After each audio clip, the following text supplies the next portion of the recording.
আসসালামু আলাইকুম। আজকের সমস্যাটি হচ্ছে চার মাত্রার প্রত্যেক গ্রুপ বিনিময়ী বা এবলীয়।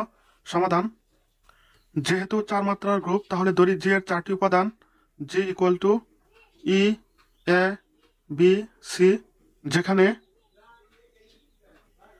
ই not equal to A, not equal to B, not equal to C. এখন আবদ্ধতা বিধি অনুসারে আমরা লিখতে পারি।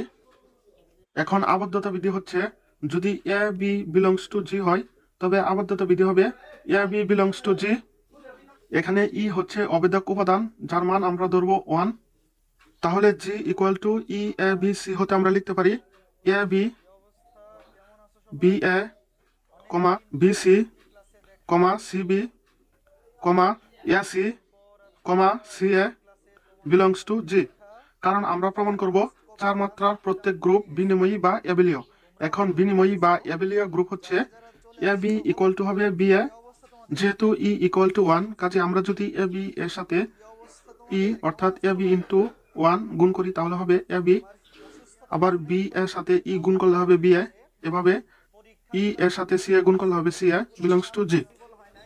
এখন ধরি এই উপাদানগুলোর মধ্যে A B belongs to G হলে আমরা লিখতে পারি A B equal to E, অথবা A B equal to A, অথবা A B equal to B, অথবা A B equal to C. এখন যদি A B equal to A হয়, তাহলে A inverse B equal to A inverse implies that A inverse সমান হচ্ছে 1, আবার 1 equal to হচ্ছে ই। এখন 1 এর সাথে যদি আমরা বি গুণ করি, তাহলে হবে বি ইকুয়াল টু আবার এ ইনভার্স সমান হচ্ছে 1, আবার 1 ইকুয়াল টু হচ্ছে ই, অর্থাৎ B equal to E. B equal to E অসম্ভব, কারণ এখানে E not equal to B. আবার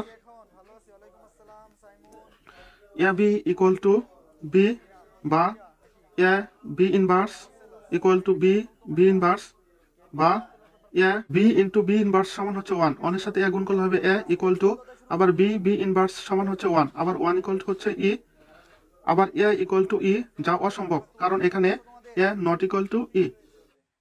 এখন A B equal to E অথবা A B equal to C হবে। এখানে A B belongs to G এর জন্য এখানে হয়েছে A B equal to E অথবা A B equal to C. তাহলে B A belongs to G এর জন্য হবে B A equal to E অথবা B A equal to C হবে।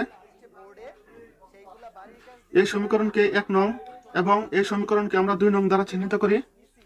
তাহলে 1 এবং 2 নং সমীকরণ হতে আমরা লিখতে পারি ক number A B equal to E, আবার ই ইকুয়াল টু বি এ।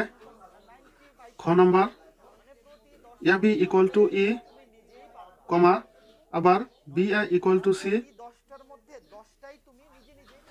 ঘ number A B equal to C, comma B A equal to E. ঘ number A B equal to C, আবার C equal to B A. এখন খ হতে A B equal to E, comma B A equal to C হওয়া সম্ভব নয়। এখন যদি আমরা এ বি ইকুয়াল টু ই হতে বি এর মান বের করি, তাহলে বি ইকুয়াল টু হবে এ যদি ওই পাশে নেই, তাহলে হবে এ ইনভার্স, আর ই ইকুয়াল টু হচ্ছে 1। 1 এর সাথে এ ইনভার্স গুণ করলে 1 হবে, অর্থাৎ B equal to A inverse. এখন বি এর মান যদি আমরা এই সমীকরণে বসাই, তাহলে এখানে বি ইকুয়াল টু হচ্ছে এ ইনভার্স, তাহলে A inverse into A equal to হয় সি। আবার এ ইনভার্স এ সমান হচ্ছে 1, আবার 1 সমান হচ্ছে ই, তাহলে ই ইকুয়াল টু হয় সি, যা শর্ত বিরোধী কারণ E not equal to C. অনুরূপভাবে গ হতে A B equal to C, comma B A equal to E হওয়া সম্ভব নয়। ফলে ক এবং গ হতে আমরা বলতে পারি A B equal to E equal to B A, অথবা A B equal to C equal to B A. অতএব আমরা লিখতে পারি A B equal to B A. একইভাবে দেখানো যায় বিসি ইকুয়াল টু সিবি এবং A C equal to C A, যা নির্দেশ করে যে গ্রুপটি বিনিময়ী বা এবলীয়। তো আশা করি সকলে বুঝতে পেরেছেন, আর অবশ্যই আপনার মতামত কমেন্ট বক্সে জানাবেন এবং এই ভিডিওটি শেয়ার করবেন। ধন্যবাদ।